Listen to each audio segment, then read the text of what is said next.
Alors maintenant, on va passer à Rosh Hashanah. Donc on avait parlé du Seder la semaine dernière. On avait parlé des brachot, de l'ordre des brachot, etc. Et je ne m'étais pas attardé sur un point qui est important, c'est savoir quel est l'intérêt du Seder. Pourquoi on fait le Seder? Est-ce que quelqu'un sait pourquoi on fait le Seder?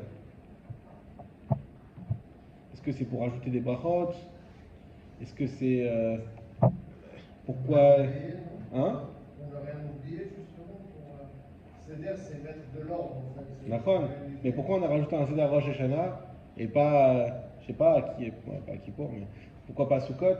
Pourquoi pas à Simchat Torah? Pourquoi on a un Seder le jour de Rosh Hashanah? Avec ces choses-là qu'on mange, etc. C'est les fruits qui sont sortis. C'est là où il y a eu la création du monde, non? Oui, c'est vrai, mais c'est pas, tu vois que c'est pas le Seder de tout Bishvat, on te dit mais un maximum de fruits, etc. C'est pas le but. On a des choses bien précises, et même des choses qui sont pas forcément des fruits. Il y a des sésames, il y a Le miel, le miel. Alors le Seder, pourquoi on fait le Seder Rosh Hashanah? Ça rejoint l'idée qu'on a développée la semaine dernière, où j'avais commencé à vous expliquer que le jour de Rosh Hashanah, c'est un jour qui est le jour qui est la tête de l'année. La tête, c'est-à-dire que de lui va dépendre toute l'année. De la même manière que la tête décide de tout ce que fait le corps, ce jour-là a une influence extrêmement grande sur toute l'année. Cette influence, elle est telle, on la compare un peu à une fusée. Vous savez, une fusée, lorsqu'elle va partir et qu'elle a une direction à prendre, si on se trompe dans l'angle de la fusée, vu qu'elle va faire des centaines de milliers de kilomètres, la différence plus loin, elle est énorme. Et ben, Rosh Hashanah, c'est pareil. C'est un jour qui est un jour d'une puissance atomique. Et du coup, tout ce qu'on va faire va avoir une influence énorme. On en avait commencé à parler la semaine dernière avec l'histoire de faire le mikvé. Et le Seder, c'est quoi? C'est essayer de faire des signes de choses qui sont bonnes. Ce sont des signes de choses qui vont être douces. C'est pour ça qu'on prend du miel. La pomme, c'est au niveau de la Kabbalah. La banane, pour le bananer. Alors, ça c'est pour faire Adama aussi. Euh, non, et parce que c'est aussi un fruit qui est doux. On va prendre on a une mitzvah de prendre des viandes grasses à Rosh Hashanah, parce que la viande grasse, ça représente l'opulence, ça représente le plaisir. Vous savez, on dit Shana Tova, Umetuka. Pourquoi on dit Umetuka?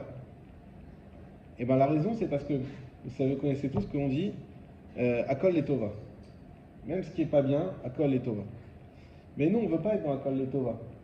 Parce que quand c'est arrivé, bon, on va le dire Akol et Tova. Mais on aimerait être dans ce qui est Akol et Tova, mais que ça se voit que c'est les Tova.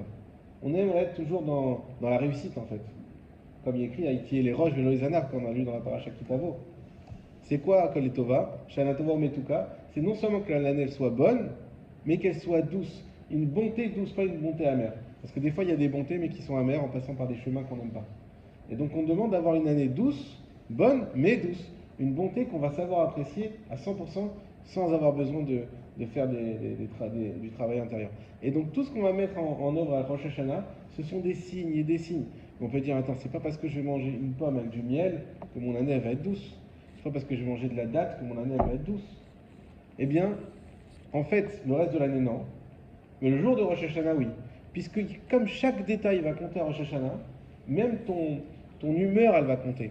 Donc si tu es dans une bonne humeur, tu manges des bonnes choses, etc., eh ben tu vas donner un élan à ton année qui va être exceptionnel.